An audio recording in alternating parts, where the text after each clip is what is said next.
Our next guest is a four-time world champion in two weight classes. He was the undefeated WBO light heavyweight world champion from 1988 to 1991 and dominated that division before moving up to heavyweight, where he became the WBO, WBA, and IBF heavyweight champion from 1992 to 1994, even regaining the IBF title again in 1996 to 1997. Welcome to Title Unboxed, Double M, Michael Moorer. Welcome to Title Unboxed. With more than 40 years of experience in the fight game, our host, Doug Ward, will be covering every corner of the ring as we get comfortable between the ropes. We'll talk with both the lesser knowns and the legends, discuss boxing's rich history and current state of the game. We'll also look at today's latest innovations, equipment breakdowns, and insights you won't uncover anywhere else. Join us now as we take a look inside Title Unboxed.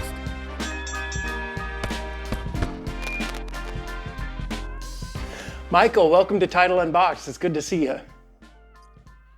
Thank you so much for having me. I appreciate it. Well, I've been looking forward to this because, and I'm not blowing smoke, I consider you one of the greatest light heavyweights of all time. You're blowing smoke because when I was in Detroit, we had a good interview there. Yeah, we did. But I mean, you got the likes of Bob Foster, Archie Moore, Jose Torres, Michael Spinks. Who else? Light heavyweight. What's that? Light heavyweight days. Yeah. Billy Conn. But you and Michael were one of the few to make the jump from light heavyweight to heavyweight successfully and win a title. I think Torres didn't go to heavyweight at all, and you and Michael were the only ones to win the championship of the world. Yeah, Evander, we started off with cruiserweight, am I correct? Yeah, I think so. But anyway, how'd you get started? I know you're originally from Monessen, Pennsylvania, although most people relate you with Kronk or associate you with Kronk. You actually started boxing in Pennsylvania. How'd you get into it? Well, it was a small steel town, Monessen, Pennsylvania, and across the river was Charleroi. It was Charleroi is where my grandfather lived, and I grew up without a father. So I was around my grandfather all the time, cutting grass, doing yard work in the garden, helping him out. So after a while, doing the work, I would know that he would be gone after I did my job. So I got smart, and I was like, let me finish early so I can go with him from now on. Because every time I got done, he would be gone. I'm like, where's Granddad at? I said, okay, I'm gonna take care of that. So I used to run up the hill with a push lawnmower just to finish faster. I finished faster. And one day I went to the gym and I said, Granddad, can I go? Oh boy, you gotta finish the yard work. I said, I'm done. So he did his surveillance, he looked around, everything was clear. And I went over to the gym with him. And that's the first time I've been to the gym, and it started from there. And you got the bug. Yep, got the bug. Got the bug. And you were amateur for how long? You had about how many fights? How many amateur fights did you have? I had probably about 65 fights as an amateur. And won the Goodwill Games at one point. Yep, 1987, 86, 87. Now, did you? Had a lot of international competition. I fought the Cubans probably 5 or 6 times. Yeah, fought tough. Russia 5 or 6 times. So I was on the A team of the United States boxing team. So it was very eventful. Yeah. Because I was a kid, fighting grown ass men. So, it's good preparation for life. Yeah, absolutely. So how'd the move to Kronk happen? And hooking up with Emmanuel? The move to Kronk started when I was at the Ohio State Fair. There was a guy named Alex Shear who worked with Emmanuel, who trained all the amateurs, and so he saw me, and then he said, "Man, you need to go see that Michael Moore." So they brought me over. We We went to New Zealand, Yeah. and from New Zealand, I was supposed to fight, but I didn't end up fighting. And I came back to Detroit and I signed with Kron because Alex knew what I was about. How he knew my pedigree, so Yeah. he thought I'd be a good fit for Kron.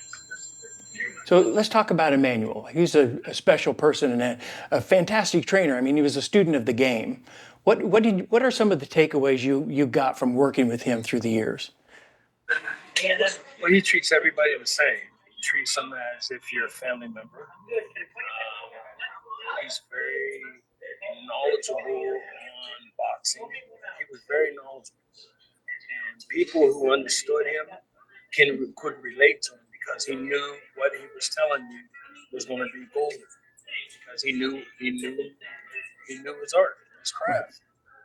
So it was I was very honored and blessed to be able to be trained by Emmanuel. Emmanuel was, if not the best, probably had the most world champions, I Yeah. believe. Yeah. Yep. And I'm glad I was a part of that. Incredible. And what an amazing time to be at the Krog Gym. I mean, the things you must have seen in there and experienced have to be, unprecedented as far as the sparring goes and sparrings you were involved in, but also just what you watch, what you got to see. See, with me, when I first got to Crunk, I had to prove to the people in Crunk that I was a dude not to fuck with. Yeah. So I had to go in there, and as soon as I started sparring, I started kicking ass right off the bat. And then one guy got mad. Jeff Thompson, he got mad, and because Emmanuel was paying more attention to me Yeah. than him, so he wanted to fight me. So yeah, make that fight. Go ahead. Knocked him out in the first round. I felt the disrespect. Why? Don't be disrespectful. We're all there to learn something from obviously the greatest trainer there was. So why would you want to take away from that? He was doing it with me. I wouldn't take away from you if he was doing it with you. But neither here nor there. That was part of it. Yeah. Well, what a fun time working out in that 120-degree heat. It was the best. I would lose every workout. I would lose 6 pounds of water weight every time. Wow. And that was the best. That's so hot. And if you train at Kronk, you go to a fight, you are always prepared. Yeah. The arena would never be that hot. So it was always good. Well, and that was the whole idea behind it too, that just to build up mental toughness as well as cardio, that if you could get through that in the gym, made the fight just a little bit easier. Right. Yeah. So from there, you made your pro debut in 1988. I had my first fight so long ago. Right.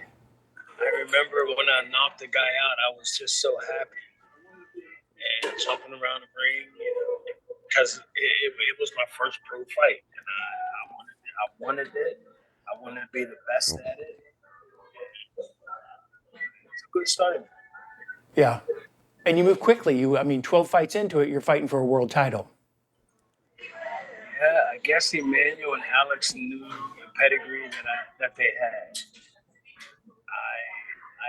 I believe that I was probably more advanced than some of the younger people that they had dealt with at that time. I was strong as a bull. So they saw the opportunity. They did a damn good job of training, of guiding, of teaching, and maybe the person who I am now as a fighter. Yeah. Well, and you made a mark of ending fights early. And that was based on your punching power and precision. So what do you attribute that power to? Was that natural, or is that something you and Emmanuel worked on from the beginning? Um, it was a natural power. It's just simple things that I'm gonna keep to myself that I've always done, Yeah. and it always made me punch hard. Always kept me tough, and it was just keeping my hands closed. Yeah. My hands, I had my hands like this, tight, Yep. and I never opened them. If I was parring, I would never open my hands. I'd always have my hands tight. Really. And when I threw my jab, I would try to throw it through you. I would turn it and throw it into you. So that was that's all. That's it. So maybe part of it is natural, but there is things you can do technique-wise to develop punching power, or at least enhance what you have, if you've got the foundation of it. I think if you have power, you can't gain more power. Either you have it, you know how to use it, or you don't have it and you don't know how to use Yeah. it. You know, And you had it. I had it, but I knew how to use it, Yeah. and I knew how to turn into my punches. You know, people with that bullshit. When you make a left hook, you got to turn your ankle over on your toes. That's the dumbest shit in the world. That is. That's for show. Yeah. Oh, that's so dumb. Yeah. Well, okay. I don't want to make it sound easy, but you literally did march through the light heavyweight division. It was a You challenge because I think the challenge was because they didn't know what they had in front of them. right. They didn't know about Michael Moore. Michael Moore, was he going to snap? Was Michael Moore going to fight? What's Michael Moore going to do? You know, it was always, what's up with him? You know, what's up with Yeah. him? What's going on? But I knew when I got in the ring that was my job. I knew what I had to do. And you fought some good names. You fought Leslie Stewart, Mike Sedilio, Frankie Swindell. Is there anybody that stands out in the light heavyweight division that you face that you're like, well, it's probably my toughest fight? Mm, if I don't, I don't, I don't really remember anybody, not to discredit anybody Right. or be disrespectful. I don't recall of anybody hurting me, That you really struggled against? Yeah. being a threat, because I had that mentality: seek, destroy, and I've always kept myself in shape.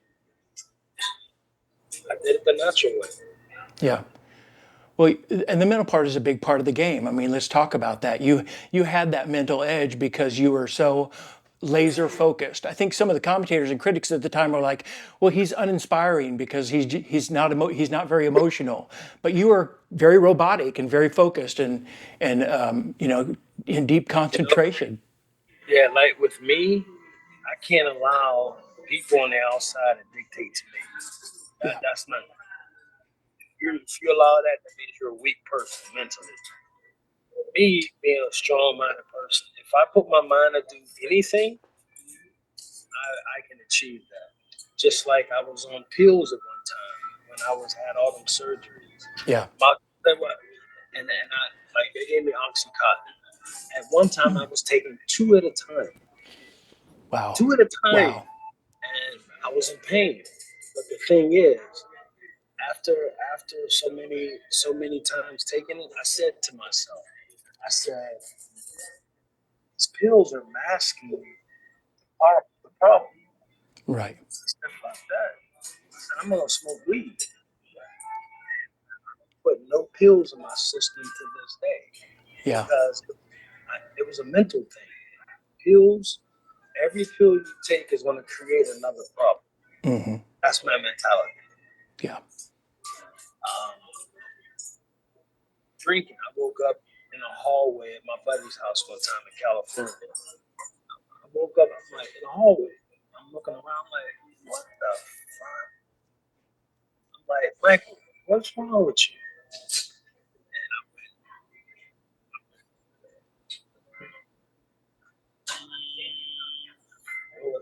2 years and 2.5 years I went without drinking. I just Yeah. quit. I never did the marijuana stuff, but being that I can't taste and being that I can't smell anything for the last 17 years, that's my way of eating.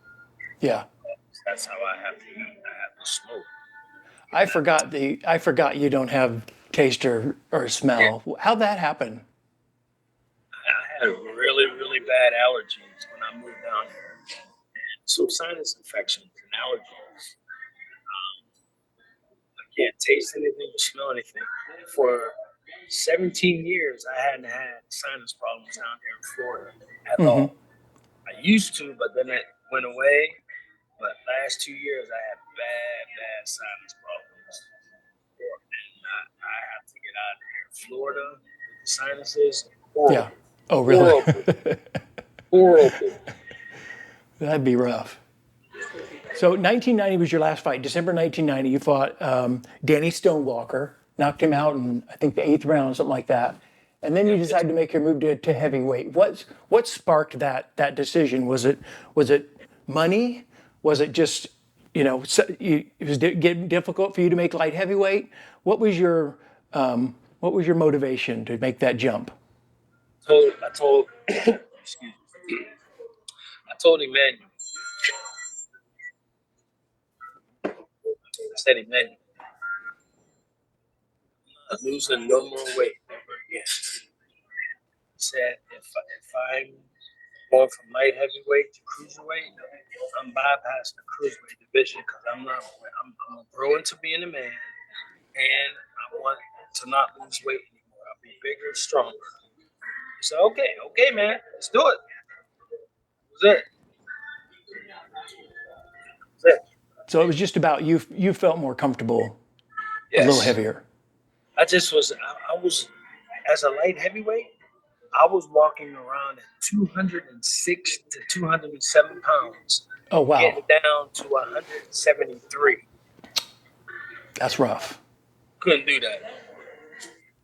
So that jump from 175 to your first fight at heavyweight, like a 214, that was nothing. That was nothing. Yeah. Nothing at all. I picked up weight, put on muscle. Hmm. On the pro debut, you were on the undercard of Foreman versus Tyson, or No, Foreman versus Holyfield. Sorry. no, that wasn't my. That was as a heavyweight. Yes, as a heavyweight. A heavyweight. Okay, yeah. So in your mind at that time, were you looking at those guys going, okay, I'm going to see these guys in the future? That doesn't even, you don't even think about that.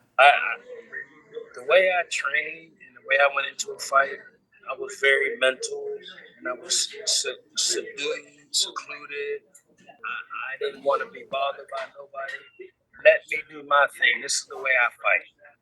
So this is the way I get in shape. This is the way I go into my fight. So I have to be here. I knew I did everything right in the training. Yeah. So I wasn't worried about that. So getting in there as a heavyweight against Kerry Davis, could you feel immediately, oh, this is where I belong? I'm a natural heavyweight. A more natural heavyweight. Could you tell a difference physically at that point, or? No, I couldn't really tell because when I'm sparring in the gym, I'm always boxing bigger people. Yeah. So bigger people, they're going to hit me. They're not going to hit me. The guy's not going to hit me like that. I ain't going to allow nobody to hit me like that. Yeah. Thank you. So as a smaller heavyweight, you also, though, you were kind of a giant killer. I mean, you fought some of the biggest guys in the division. What's that like going up against a guy like, you make Mike White, who is what, 6'10", 270 pounds or something like that, 275? That's a huge dude, even today. Yeah, I remember. In the middle of the ring, we went up to each other, and he was so tall. I didn't even bother to go like this. All I did was just look at his chest. All right, whatever. You know what they need to do now, this day and age, as we're progressing, junior heavyweights, heavyweight, and super heavyweight division. Mm-hmm. get away, cruiserweight, no, junior heavyweight. You go light heavyweight, junior heavy, heavy, super heavy. Yeah. Super heavy gonna be 6'4", 6'5", and over, 250. Yeah. There's not a fair fight. Somebody 6'5", 6'7", 6'9", fighting somebody 6 foot, 6'2", reach of 83 inches compared to a reach of 90. Yeah. You don't Well, want. They got to change the boxing game. well, as athletes evolve, yeah. The WBC, I know they added a bridgerweight division, which is between cruiser and heavyweight, but there's still those. You still got guys that are 230 fighting guys that are 270 and that range. Shouldn't be that way. Super heavyweight division. Yeah. Super heavyweight and heavyweight. That's it. So aside from Mike White, you almost had him out of there the first round, didn't quite get him out, and then he ended up going. Did he go with the distance? He went the distance, but you heard him in the last round. That's the guy who stopped the knockout streak. Yeah. Bummer. But you fought some killers. What about the Burt Cooper fight? What about that fight stands out to you? Because that to me that was one of those classics that was just like back and forth. He was rough for anybody. He was a spoiler. What was tough about fighting Burt Cooper in that he had that Joe Frazier swarming style? Burt was just an all-around tough guy. No matter how you talk tough, he was tough. And I remember before I took that fight, he had put Evander down, and they were talking about it. And I said, "Well, fuck it, we're gonna be in a fight then. Let's fight."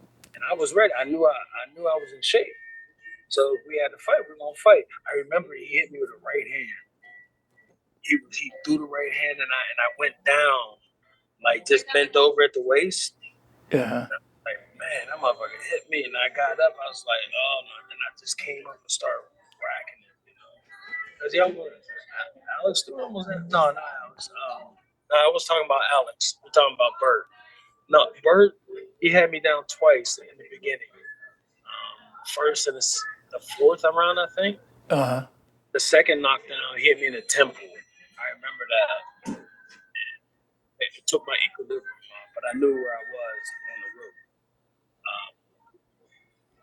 He was a. I knew if I hit anybody, I could hurt. Right. Because I knew how to punch. So who were you alluding to? Alex Stewart? When you mentioned Alex, were you talking about Alex Stewart? Holyfield said he was the hardest puncher he'd ever faced. He cracked me good with a right hand. Really? Like I was explaining, and I didn't go down, hit the canvas, but I bent over at the waist, and then I just fired up and started cracking it. I was like, I ain't going down, bro. I'm not eating another one of those sandwiches. Not happening. You got him out of there in the first, though. Yep. That's a good way. Alex, I think I got rid of Alex in 6th round. Was it? Didn't I get rid of him? You knocked him out. I don't remember what round it was, though. I think it was 6. Was it 6? Yeah. So let's jump forward and talk about the Holyfield fights. In your mind, as you look back on both of those, what were the differences in the two? I mean, I think from a spectator, I think what determined and made me feel like you won the first fight was what I mentioned before, was just, your precision punching. You did not waste punches. And your jab was phenomenal that fight. I mean, that was picture perfect, textbook stuff right there. Evander didn't train properly for that fight. The second fight, you can see that he trained properly for. That's the first fight, I was more anxious. I was more of, man, I want this. You're hungrier. When I fought him the second time, I was the champion. It didn't feel the same. It just didn't feel the same. I felt like I was sluggish. I was lackadaisical because I didn't give a damn at that time. I was probably filtering between whether I want to retire, whether I want to take a break from boxing, whether I want to box again. Yeah. That's what it was about. So you just weren't as motivated Right. That's and right. questioning your future in the sport at that point. I think it was Gil Clancy once said that once a guy starts talking about retirement, it's over. He should retire. As soon as that comes into his mind, the deal is sealed. I believe that Yeah. because once you talk about it, your 1 foot's in there already. Yeah. So in the first fight, Teddy Atlas was in your corner, and he gave you the whole speech of, you're blowing it, and you're gonna cry tomorrow, and all that. How much of that was real, and how much was theatrics? I would talk a little bit about your relationship with Teddy Atlas because he's kind of a controversial guy. Teddy and I think we still have a great relationship. I haven't talked to him in a while. Teddy was a great man. He had good values. He stood for good things in his life and for other people's lives as well. Um, in the corner, Teddy was talking about your son, you're gonna cry tomorrow. I don't know where he pulled it out of, but he was serious. He was talking to me like that. I'm like, what the fuck is he talking to me like this for? He knew me, so he Yeah. knew it would work by bringing my son involved. So I was like, okay, cool.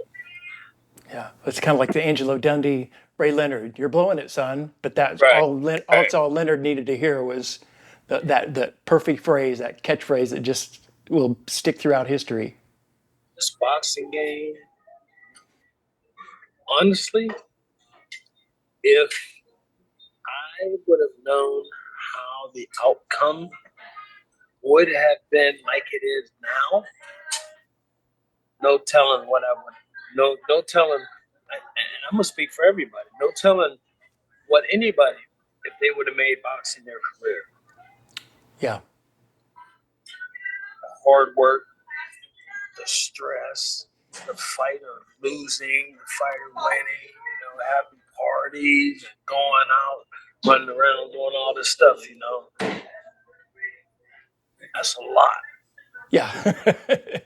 It's a lot to take in, especially when you're a young man. Yeah. Yeah, I don't do that shit now. yeah. Oh, So with that, what if you're going to give advice to a young fighter that was on his way up in the same kind of position you were as a young light heavyweight upcoming champion? What advice would you give them? What thing do you think could be a game changer for them in terms of their mentality and how they approach the game and life? they have to do what they want and put your whole heart and soul into it. If you allow it to be your whole heart and soul, excuse me, you can accomplish it because you're doing it. It's all up here. Yeah.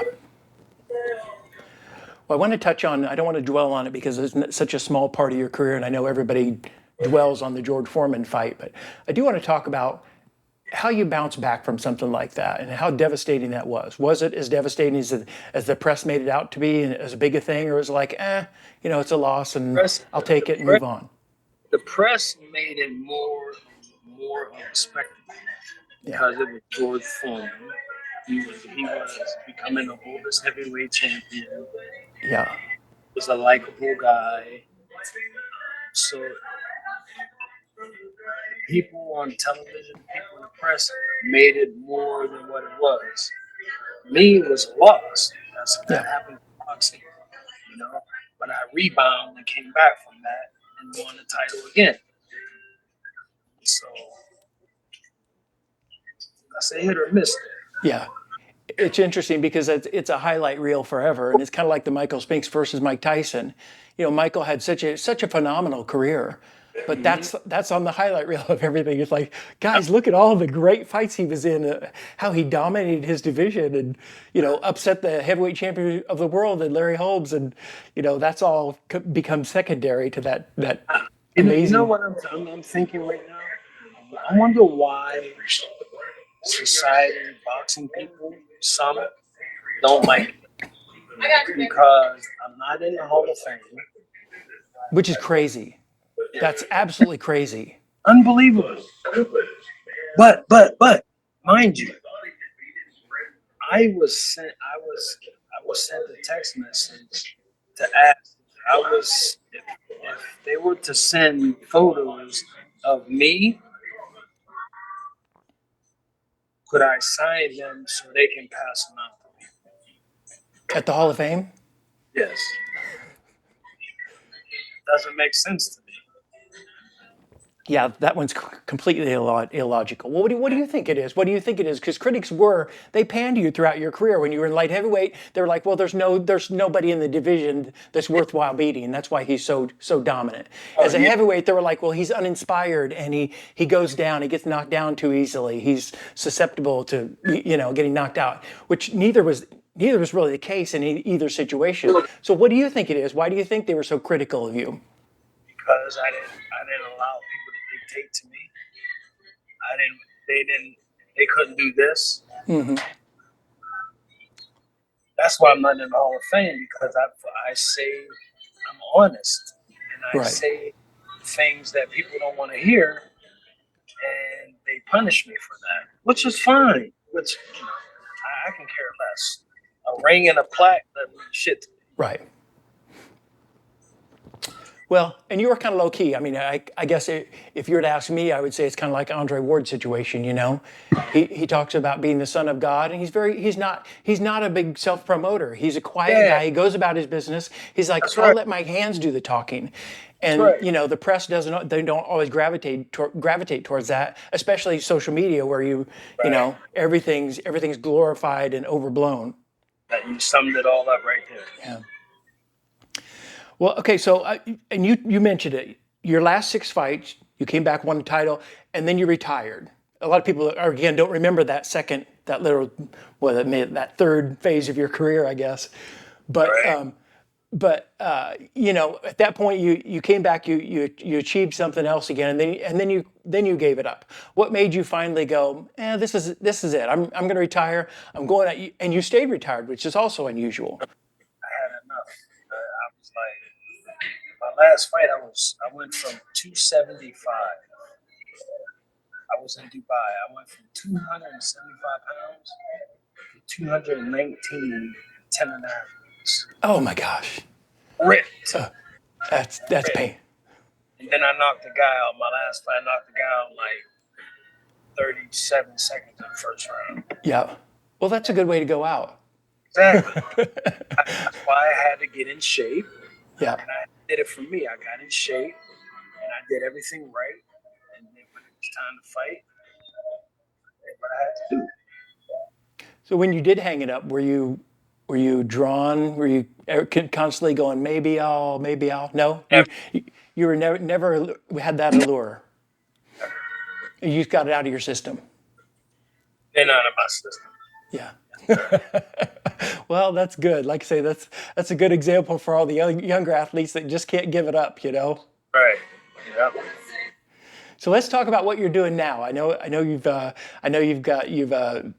a little bit of PI work. You train fighters from time to time. What all do you have going on? What fills Michael Moore's days? Now I got this team. I got this team together now. Antonio Kennedy, and he has some other people that's on board. We got a Brian Levine on board. We're gonna be doing a lot of big things. I'm gonna promote Michael Moore now. You've got the Double N brand. Talk a little bit about that, what that includes, and how people can find that if they're interested in Michael Moore. Michael Moore. It's michaelmoore.com. It's gonna be boxing gloves. It has boxing gloves on there. Can you see this? Glove, headgear. Yep. I got gloves, headgear. I got wraps, t-shirts, headgear, gloves. I got everything. Mitts. I got everything. Awesome. So it's michaelmoore.com. Yep. And then where can Michael Moore Boxing. michaelmooreboxing.com. Okay. And how can our friends out there at Title Boxing and the fans follow Michael Moore? Watch some of those old clips and keep up with you.